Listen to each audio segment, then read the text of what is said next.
Hello guys, this is Sachin Chauhan and welcome back to the another video. Guys, इस video में मैं आपको बताने वाला हूँ 7 फोटोग्राफी मिस्टेक जो एक बिगिनर करता है जब वो फोटोग्राफी के अंदर एंटर होता है।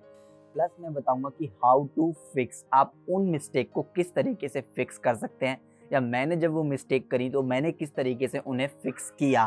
तो गाइस, ये वीडियो बहुत ज़्यादा इन्फॉर्मेटिव होने वाली है हर बिगिनर फोटोग्राफर के लिए जो भी अभी फोटोग्राफी के अंदर एंटर हुआ है। गाइस, हमारी जो ग्रोथ नहीं हो पा रही है उसका बहुत बड़ा ये रीज़न ये होता है कि हम जो मिस्टेक्स कर रहे होते हैं फोटोग्राफी में उन्हें बार बार कंटिन्यू मिस्टेक करते हैं, जिसकी वजह से सेम रिजल्ट आता है और फिर हम कहते हैं कि यार हम इम्प्रूव क्यों नहीं कर पा रहे हैं। तो मैं इस वीडियो को बोलूँगा कि आप एंड तक देखिए, क्योंकि मैं आपको वो मिस्टेक बताने वाला हूँ, साथ ही मैं बताने वाला हूँ आप किस तरीके से उन्हें फिक्स कर सकते हैं। सो गाइस, ये वीडियो होने वाली है बहुत ज़्यादा इन्फॉर्मेटिव। तो अगर आप मेरे चैनल पर न्यू है तो मेरे चैनल को सब्सक्राइब कर रहे हैं, बेल आइकन को प्रेस कर दे ताकि आपको नए वीडियो का नोटिफिकेशन मिलता रहे। So without time waste, let's start the video.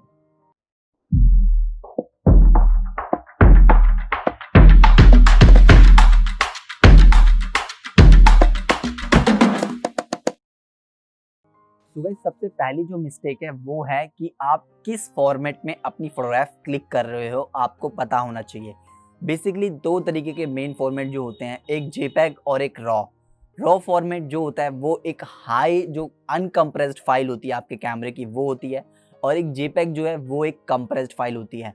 Maximum number of photographers अपनी बैटरी और अपनी स्टोरेज सेव करने के लिए जेपैग में क्लिक करते हैं। हालाँकि मैं ये बोलूँगा कि ये ख़राब भी नहीं है, क्योंकि ये स्टोरेज सेव करती है, लेकिन गाइस मैं ये बोलूँगा कि अगर आप रॉ में क्लिक नहीं कर रहे हैं तो आप अपने कैमरे का प्रॉपर जो उसकी पावर है वो यूज़ नहीं कर रहे हैं। तो मैं आपको रिकमेंड करूँगा कि आपको रॉ फॉर्मेट में क्लिक करना चाहिए। तो जेपीईजी एक बहुत ही कंप्रेस्ड फाइल होती है। मैं ये नहीं कहूँगा कि वो ख़राब है, बट मैं ये बोलूँगा कि इन फ्यूचर अगर आपको उसका बड़ा प्रिंट करना है, एक लार्ज प्रिंट अगर आपको करना है, तो जो रॉ फॉर्मेट है वो जो होता है वो परफेक्ट होता है। उससे आप कितने भी हाई रेज़ोल्यूशन का इमेज जो है वो निकाल सकते हो as comparison to JPEG. Guys, मैं अपनी बोलूँ तो मैं हमेशा रॉ प्लस जेपीईजी क्लिक करता हूँ। अब मैं रॉ प्लस जेपीईजी क्यों क्लिक करता हूँ? सो गाइस देखिए, पहले मैं जेपीईजी क्लिक करता था, लेकिन मैं देखा कि यार जेपीईजी अच्छा है, ठीक है।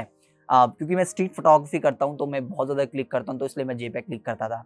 तो मैंने लेकिन एक चीज़ नोटिस करी, जब भी मैं जेपीईजी क्लिक करता हूँ, ठीक है, तो उस तरीके का उसमें जब मैं प्रोसेस करता हूँ उसे, तो उतना मतलब मैं बोलूँगा कि उतनी फिनिशिंग उसकी अच्छी नहीं आती एज़ कंपैरिज़न टू रॉ। क्योंकि एक जेपीईजी फाइल जो करीब 4 एमबी, 5 एमबी, 10 एमबी की है, उसी में अगर आप उसकी रॉ फॉर्मेट देखो तो वो कम से कम 22 या 24 एमबी का, जैसे मैं निकॉन यूज़ करता था तो वो, ठीक है। बट अगर मैं अब फूजी फिल्म की बात करूँ तो फूजी फिल्म में एक रॉ फॉर्मेट जो है कम से कम 50 से 60 एमबी का होता है, एक फाइल जो एक फोटोग्राफ जो है। लेकिन वो उस हिसाब से उतनी डिटेलिंग में आपको देता भी है, उस प्रोडक्ट भी देता है, यानी कि आपकी फोटोग्राफ भी उतनी ही बेटर होती है, यानी कि आप उसको काफ़ी अच्छे मतलब काफ़ी रेंज तक आप उसकी पोस्ट प्रोसेसिंग अच्छे से कर सकते हो, ठीक है। और वो आपको दिखेगा भी जब आप उसे करोगे। बट मैं रॉ प्लस जेपीईजी क्यों क्लिक करता हूँ, बात ये है। सो गाइस, हुआ क्या, मैं एक इंसिडेंट आपसे शेयर करता हूँ। बेसिकली मैं एक जगह शूट करने गया, ठीक है। मैं, मनीष भैया और एक मेरा दोस्त है पर्सी, हम शूट कर रहे थे। तो पता नहीं क्या हुआ, मेरे जो कार्ड में वो गलती से फॉर्मेट हो गया, और फॉर्मेट होने के बाद वो तो अच्छा है मैंने रॉ प्लस जेपीईजी कर रखा था। तो गाइस होता क्या है कि जो जेपीईजी फाइल है सिर्फ वही रिकवर हो पाई, रॉ फॉर्मेट रिकवर नहीं हो पाया। इसलिए मैं आपको भी रिकमेंड करूंगा कि आप रॉ प्लस जेपीईजी यूज़ करें। सिर्फ रॉ भी ना क्लिक करें, सिर्फ जेपीईजी भी ना करें, रॉ प्लस जेपीईजी करें। मुझे पता है कि उस वजह से आपके बहुत सारी स्टोरेज जाएगी, आपके जो आपके कैमरा है वो भी थोड़ा हल्का सा लोड लेता ही है जब आप रॉ में क्लिक करते हो, ठीक है। बेसिकली उसकी बैटरी भी उतनी जल्दी कंज्यूम होती है, बट ये बेस्ट है क्योंकि आप जब निकल रहे हो, आप मेहनत कर रहे हो, आप टाइम इन्वेस्ट कर रहे हो, आपका पैशन है फोटोग्राफी, तो बेसिकली किसी भी चीज़ को आप कर रहे हो तो प्रॉपर एकदम आपका माइंड सेट होना चाहिए, क्लियर होना चाहिए कि हमें किस तरीके का आउटपुट, और हमेशा हर फोटोग्राफर चाहेगा कि उसकी बेस्ट फोटोग्राफ जो आए, ठीक है। तो गाइस, मैं एट द एंड आपको यही बोलूँगा कि आप रॉ प्लस जेपीईजी क्लिक करें ताकि आपको इन फ्यूचर कोई भी प्रॉब्लम फेस ना करनी पड़े अपनी फोटोग्राफ से रिलेटेड। यानी कि अगर कोई आपसे प्रिंट मांगे बड़े लार्जर साइज़ का तो वो भी आपके पास हो, और अगर आपको आप जेपीईजी फाइल देखनी है तो आप वो भी अपना ईज़िली देख सकते हो। तो मैं आपको रिकमेंड करूँगा कि रॉ प्लस जेपीईजी आप क्लिक करें। तो गाइस, जो सेकंड मिस्टेक है वो ये है, ओवर प्रोसेसिंग। बहुत सारे फोटोग्राफर्स मैं देखता हूँ अपनी इमेजेस को ओवर प्रोसेस करते हैं, ओवर एडिटिंग करते हैं उनमें, ठीक है। वो फोटोशॉप में जाके पता नहीं उसका saturation, high contrast, high saturation, तो इस तरीके से बहुत ज़्यादा प्ले करते हैं, जिसकी वजह से क्या होता है, उनकी इमेज की जो मैं बोलूँगा ब्यूटी है वो ख़त्म हो जाती है। सो गाइस ये बिगिनर फोटोग्राफर्स बहुत ज़्यादा करते हैं, मैंने भी किया है। इसलिए मैं आप सबको यही बोलना चाहूँगा कि बहुत बार हम बहुत सारे दूसरे फोटोग्राफर से इन्फ्लुएंस हो जाते हैं कि यार ये इस तरीके का टोन डालता है अपनी फोटोग्राफ में, मुझे भी इसी तरीके का टोन चाहिए। या बहुत ज़्यादा ओवर ब्राइट कर देते हैं, अंडर डार्क कर देते हैं, कलर्स चेंज कर देते हैं अपनी फोटोग्राफ के, ठीक है, प्रॉपर, ठीक है। तो मुझे लगता है कि वो गलत है। गाइस मैं बोलूँगा कि आप अपनी फोटोग्राफ को ओवर प्रोसेस ना करें, आप एक बेंचमार्क बना लें। अपना हर फोटोग्राफर का अपना एक बेंचमार्क होता है और मुझे लगता है कि मैं जिस तरीके से, मैं तो ज़्यादा एडिट नहीं करता हूँ, बट स्टिल मैं आपको भी यही बोलूँगा कि आप मतलब डिपेंड करता है आपका अपना पर्सनल चॉइस, फिर भी एक बेंचमार्क बना के रखें कि यार इससे ज़्यादा मैं एडिट नहीं करूँगा। ऐसा नहीं कि आप पूरी इमेज को ही चेंज कर दे रहे हैं, ठीक है? तो एक ओवर प्रोसेसिंग ना करें आप अपनी इमेज का। पोस्ट प्रोसेसिंग मतलब जो करें बहुत ही ध्यान से और सोच समझ के करें, ताकि वो नेचुरल लगे एकदम, उसकी और जो ब्यूटी है वो मेंटेन रहे। मैं यही बोलूँगा कि don't over process your images. तो गाइस जो थर्ड मिस्टेक जो एक बिगिनर फोटोग्राफर करता है वो ये है, मैं ये भी नहीं बोलूँगा फोटोग्राफर, बल्कि जो फोटोग्राफी में नहीं है उनके माइंड में भी ये मिथ होता है कि यार जितना बड़ा लेंस उतनी अच्छी फ़ोटो। तो वो कोशिश करता है बड़े से बड़े ज़ूम लेंसेज़ यूज़ करने की। बट गाइज़ ऐसा नहीं है, ये गलत चीज़ है। अब जैसे कि मैं भी ऐसा ही था, मुझे ऐसा लगता था कि जितना बड़ा लेंस होगा मैं उतना ज़्यादा अच्छा मेरी फ़ोटोग्राफ जो है वो आएगी। मैं ज़ूम कर सकता हूँ, मैं कितनी भी दूर ज़ूम करके अपनी फ़ोटोग्राफ जो है वो क्लिक कर सकता हूँ। बट ये एक गलत माइंडसेट है। जब मैं धीरे-धीरे फ़ोटोग्राफ़ी को समझने लगा तो मुझे समझ में आया, जब मैं जितना ज़्यादा अपने सब्जेक्ट के क्लोज़ जाऊँगा, जितना ज़्यादा मैं उसे फ़ील करूँगा, उस सिचुएशन को समझूँगा, उस एनवायरनमेंट को समझूँगा, उतनी अच्छी मेरी फ़ोटोग्राफ जो है वो क्रिएट होगी। तो बहुत सारे बिगिनर फ़ोटोग्राफ़र्स जो हैं, ऐसे बड़े-बड़े लेंसेज़ लेके फ़ोटोग्राफ़ी करने निकल जाते हैं। तो मैं उनको बोलूँगा कि आप इतने बड़े-बड़े लेंसेज़ लेके ना निकलें। कोई भी एक छोटा प्राइम लेंस ले सकते हैं आप, चाहे वो 35 एमएम हो, 50 एमएम हो, ठीक है? या आपका जो किट लेंस आता है 1855, वो बेसिक किट लेंस होता है, बहुत छोटा होता है, ठीक है? तो उससे भी आप शूट कर सकते हैं। बड़े-बड़े 55-200, 55-250 इस तरीके के लेंसेज़ यूज़ ना करें जभी भी आप फ़ोटोग्राफ़ी कर रहे हैं, क्योंकि मुझे ऐसा लगता है कि सबसे अच्छा जो ज़ूम है वो आपके जो 2 लेग्स हैं वो हैं। आपको अगर ज़ूम करना है, अपने सब्जेक्ट के पास जाना है, तो आप चल के जाइए, ऐसे नहीं आपने सिर्फ़ अपना लेंस घुमा दिया, ठीक है? ज़ूम इन और ज़ूम आउट कर दिया, वो गलत चीज़ है। उससे क्या होगा कि वो एक गंदी आदत आपको पड़ जाएगी। इसलिए हमेशा बोला जाता है कि जभी भी कोई फ़ोटोग्राफ़र स्टार्ट कर रहा है अपनी फ़ोटोग्राफ़ी जर्नी, तो वो एक 35 एमएम या 50 एमएम का एक प्राइम लेंस ले। सो गाइस स्टार्टिंग में आप ज़ूम लेंस ना यूज़ करें, या तो आप 1855 यूज़ कर सकते हैं, या आप 35 एमएम यूज़ कर सकते हैं, या आप 50 एमएम यूज़ कर सकते हैं। जितने भी बड़े फ़ोटोग्राफ़र्स हैं, मैक्सिमम नंबर ऑफ फ़ोटोग्राफ़र्स, वो स्ट्रीट फ़ोटोग्राफ़ी के अंदर एक फ़िक्स्ड लेंस ही यूज़ करते हैं, जो कि बेस्ट लेंस होता है हर फ़ोटोग्राफ़र के लिए। तो गाइस जो ये फोर्थ मिस्टेक है, ये मैं बोलूँगा कि ये तो बहुत ज़्यादा खराब मिस्टेक है। बहुत सारे फोटोग्राफर क्या करते हैं, जभी भी वो शूट करने जाते हैं, तो एक फ़ोटो खींची, बार-बार लेंस पे कैप लगा लिया, दूसरी फ़ोटो खींची, लेंस पे कैप लगा दिया, फिर आगे चले, तीसरी फ़ोटो खींची, फिर लेंस पे कैप लगा लिया।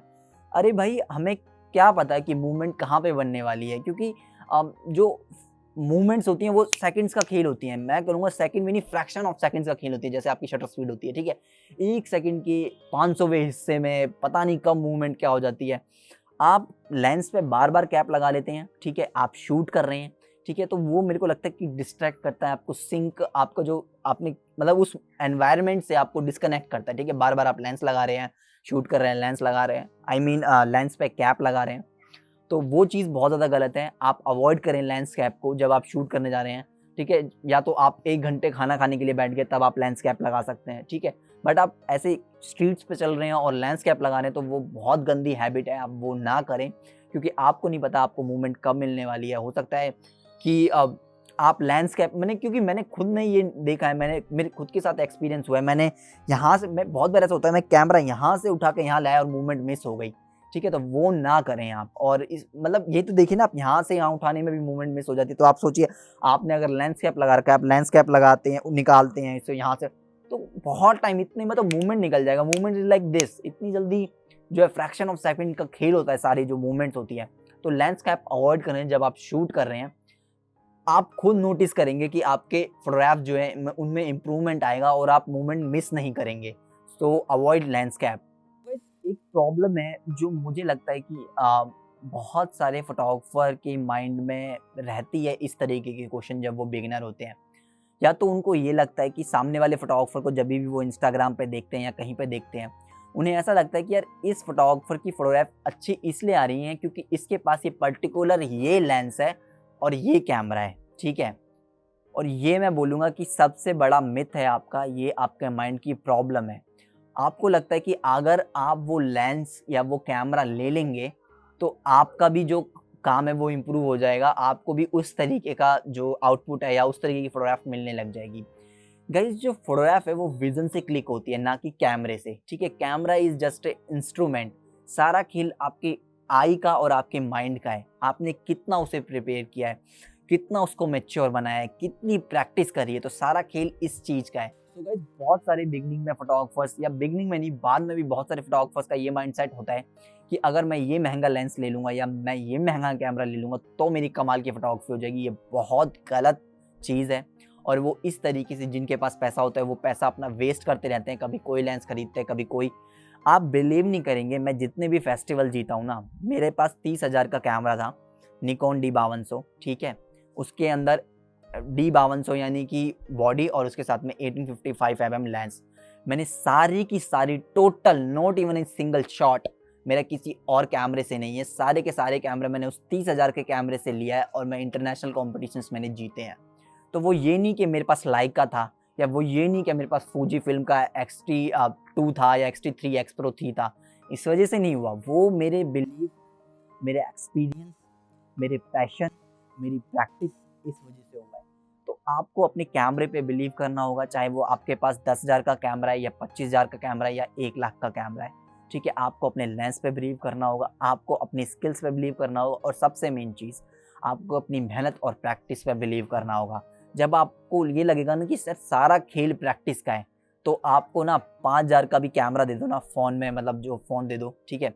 उसका जो कैमरा दे दो, तो आप उससे भी अच्छी फ़ोटोग्राफ जो है निकालने की कोशिश करोगे और निकाल भी लाओगे यार, निकाल भी लाओगे। मैं ये नहीं बोलूँगा, कोशिश निकाल भी लगाओगे अगर आप मेहनत करोगे तो।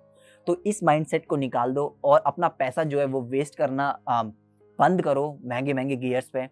Stick to one lens, stick to one body और उसी से काम अपना कंटिन्यू करो। मैं लिख के देता हूँ, 1 साल में आप अपनी इम्प्रूवमेंट देखना। क्योंकि आप अपना सारा माइंड वहाँ फालतू की चीज़ों से हटा के एक चीज़ पे ला रहे हो, सिर्फ फोटोग्राफी और प्रैक्टिस, बस। जब आप वो चीज़ पूरी फोकसली करोगे ना, एकदम फोकस से करोगे, तो देखना आपको कोई नहीं रोक सकता यार, आपकी ग्रोथ जो है वो कमाल की होगी, ठीक है? तो don't spend your money in सारी फालतू चीज़ों में, इन सारे महँगे गियर्स में। जो आपके पास है वो बेस्ट है, हमेशा अपने दिमाग में ये बना के रखो। सो गाइस अपना पैसा वेस्ट ना करें गियर्स में, बल्कि उस पैसे को इन्वेस्ट करें ट्रैवलिंग करने में, शूट करने में, अच्छी बुक्स खरीदने में, तब आप इम्प्रूव करेंगे फोटोग्राफी में। सो गाइस जो 6 मिस्टेक है, वो मैं ये बोलूँगा कि ना सिर्फ बिगिनर, बहुत सारे जो फोटोग्राफर्स हैं जिनको सालों हो गए हैं फोटोग्राफी में, वो भी करते हैं। और वो मिस्टेक क्या है कि हम सिर्फ ग्रुप्स में शूट करने जाते हैं। हमें ऐसा लगता है कि यार ये फलाना बंदा, ये दोस्त, जब ये 6-7 दोस्त होंगे या 5-6 दोस्त होंगे तो तभी मैं शूट करने जाऊँगा। अगर वो शूट करने नहीं जा रहे हैं, वो प्रैक्टिस नहीं करने जा रहे हैं, तो आप भी नहीं जाते हैं। ये बहुत, बहुत, बहुत ज़्यादा गलत माइंडसेट है, ठीक है? गाइस मैं हमेशा कोशिश करता हूँ कि मैं अकेले शूट करने जाऊँ। मैं भी दोस्तों के साथ जाता हूँ, जाना कोई गलत नहीं है, मज़ा आता है। बट बात यही है, सच्चाई यही है कि दोस्तों के साथ तो बातें होती हैं सिर्फ, फ़ोटोग्राफ तो कहाँ ही खींच पाते हो आप।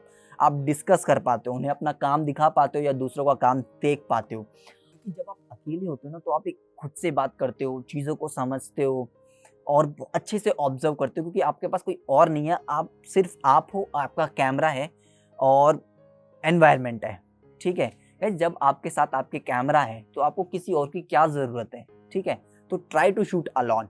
जब आप अलोन शूट करोगे तब आपको समझ में आएगा कि यार हाँ यार, मेरी मतलब इम्प्रूवमेंट हो रही है।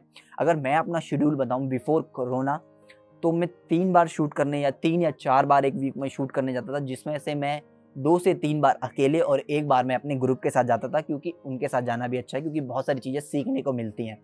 क्योंकि वो सारे अच्छे फोटोग्राफर्स हैं, तो उन सब से यार मैं बोलूँगा कि डिस्कशन जो हमारी होती है फोटोग्राफ के ऊपर, या हम एक-दूसरे को फोटोग्राफ दिखाते हैं, कुछ भी इस तरीके की डिस्कशन होती है और फन भी ज़रूरी है। सो गाइस शूट अलोन, जिससे कि क्या होगा कि धीरे-धीरे आपका आई डेवलप होगा और कमाल होता जाएगा धीरे-धीरे। और आप फिर खुद अकेले शूट करने जाने लगोगे और आपको इम्पोर्टेंस समझ में आएगी कि अकेले शूट करने से कितना इम्प्रूवमेंट होता है और कितनी सारी चीज़ें जो है समझ में आती हैं और आपका जो काम है वो एक अनदर लेवल पे जाएगा। तो गाइस जो लास्ट मिस्टेक है, मैं इसे मिस्टेक नहीं बोलूँगा, इसे मैं बिहेवियर बोलूँगा। एक जो बिहेवियर होता है वो हर बिगिनर फोटोग्राफर का होता है। बिगिनर क्या यार, वो कभी भी किसी का भी माइंडसेट हो सकता है उस तरीके का। जो एक चीज़ की जो कमी है, जो मैं बहुत सारे फोटोग्राफर में देखता हूँ, जो मेरे में भी थी, मैं धीरे-धीरे जिस चीज़ को इम्प्रूव कर रहा हूँ, वो है पेशेंस। हम काम करते हैं, हम मेहनत करते हैं, बट हम उसके साथ ना एक आउटपुट का एक वो बाँध लेते हैं रिज़ल्ट का कि यार मैं तो इतनी मेहनत कर रहा हूँ, इतने साल से मेहनत कर रहा हूँ, मुझे कुछ मिल क्यों नहीं रहा है? इसे तो ये मिल रहा है, ये तो इतने कम टाइम से आया है, इसको तो ये मिल रहा है, ये वो। तो हम इस तरीके से कहीं न कहीं उस चीज़ों को ना देखने लगता है कि यार ये भी 1 साल से फ़ोटोग्राफ़ी कर रहा है, मैं भी कर रहा हूँ, ये इस कॉम्पिटिशन में जीत गया, मैं क्यों नहीं जीत पाया? ये इसका ऐसा आ रहा है, बस मेरा ऐसा क्यों नहीं हो रहा है? इसकी यहाँ फ़ोटोग्राफ पब्लिश हो रही है, मेरी क्यों नहीं हो रही? तो ये माइंडसेट बहुत ज़्यादा गलत है, ठीक है? एक तो हमें इस चीज़ से बाहर निकलना है, ठीक है? क्योंकि लोगों में एक चीज़ की कमी है, वो है पेशेंस। तो आपको पेशेंस डेवलप करना है। फ़ोटोग्राफ़ी के अंदर पेशेंस जो है बहुत इम्पोर्टेंट चीज़ है। अगर आप में पेशेंस नहीं है, आप फ़ोटोग्राफ़ी नहीं कर पाओगे लॉन्ग टर्म के लिए। आप थोड़े टाइम के लिए तो कर पाओगे, बट आप फिर फ्रस्ट्रेट हो जाओगे, कहोगे यार वैसा रिज़ल्ट नहीं आ रहा, वैसा आउटपुट नहीं आ रहा। तो वो बहुत गलत चीज़ है। आपको पेशेंस डेवलप करना होगा। आपका काम है सिर्फ़ मेहनत करना, फ़ोटोग्राफ क्लिक करना, जो आपको पसंद आए, अपने वर्क को, आर्ट वर्क को इम्प्रूव करना, अपनी स्किल को शार्प करना, ना कि आउटपुट पे डिपेंड हो जाना। वो आपको पेशेंस रखना होगा, सारी चीज़ें होंगी बट धीरे-धीरे करके होंगी। मैं ये नहीं कहता कि आपको आउटपुट नहीं मिलेगा, आपको रिज़ल्ट नहीं मिलेगा, सब कुछ मिलेगा बट एक टाइम के साथ मिलेगा और धीरे-धीरे जाके मिलेगा। तो हमें, आपको भी, मैं बोलूँगा मेरे को भी, हमें पेशेंस रखना चाहिए। ये चीज़ बहुत छोटी लगती है सुनने में बट बहुत बड़ी चीज़ है कि बहुत सारे मैंने ऐसे फोटोग्राफर देखे हैं जो फ्रस्ट्रेटेड हैं, ठीक है? और वो फ्रस्ट्रेटेड होके फोटोग्राफी छोड़ देते हैं, कहते हैं हमें आउटपुट नहीं मिल रहा, ये नहीं मिल रहा, रिज़ल्ट नहीं मिल रहा। देखो, इसमें 2 चीज़ें हैं। एक, हो सकता है आप अपना 100% ना दे रहे हो और दूसरी चीज़, हो सकता है आप में पेशेंस नहीं है। हो सकता है आपको आउटपुट मिलने वाला था और उसी दिन आपने कैमरा छोड़ दिया, ठीक है? तो उसके लिए हमें पेशेंस डेवलप करना होगा। जितना ज़्यादा आप में पेशेंस होगा, उतने ज़्यादा आप लाइफ़ में भी और अपनी फोटोग्राफी जर्नी में भी आगे जाओगे। सो गाइस, ये थी कुछ मिस्टेक्स जो मुझे लगी मुझे आप सबके साथ शेयर करनी चाहिए, जिससे मुझे भी बहुत कुछ सीखने को मिला। आई होप आप सबको भी सीखने को मिला हो। सो गाइस, कमेंट सेक्शन में मुझे बताओ कौन सी मिस्टेक थी जो आप कर रहे थे और कौन-कौन सी मिस्टेक अब आप इम्प्रूव करने वाले हो और अपनी फोटोग्राफी जर्नी में अप्लाई करने वाले हो। और आप मुझे इन फ्यूचर भी बता सकते हो कि सचिन भाई हमने ये अप्लाई किया और इससे हमारे पे ये इम्प्रूवमेंट हुआ। और मुझे कमेंट सेक्शन में भी बताओ कि आप कौन सी जो चीज़ों को इम्प्रूव करने वाले हो, मिस्टेक्स को। सो अगर आपने ये वीडियो यहाँ तक देखी है तो इस वीडियो को लाइक करें, अपने दोस्तों के साथ शेयर करें जो भी फोटोग्राफी करते हैं और मेरे चैनल को सब्सक्राइब करना ना भूलें। Thanks for watching guys.